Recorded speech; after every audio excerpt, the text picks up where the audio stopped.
फिर राजा बोलते ठीक है, तो फिर वो इंसान लकड़ी का सारा सामान लेके रूम में चला जाता है, दरवाजे बंद कर देते हैं बाहर से। फिर वो अंदर मूर्ति बनाने लगते हैं लकड़ी में से, तो लकड़ी में से आवाज नहीं आती है। तो फिर सैनिक जाकर राजा को बताती है कि आवाज अभी आ नहीं रही है, तो अभी हम क्या करें।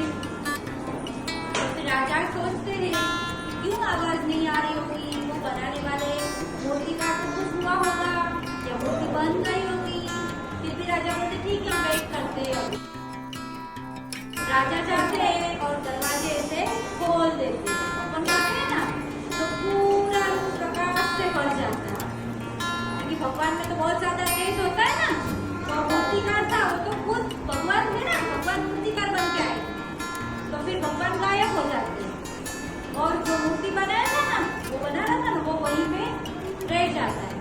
पर वो मूर्ति तो पूरा बना नहीं था मूर्तिकार ने, कि अभी जब बन जाएगा उसके बाद में जितना बनेगा उतना छोड़ दूंगी अगर आपने दरवाजा खोला तो अभी तो वो भी गायब हो गए। भगवान जब मूर्ति बना हुआ वहाँ पड़ा था, तो सिर्फ ये धड़ इतना और इतना पैर इतना ही बना था, उसके हाथ और पैर नहीं बने।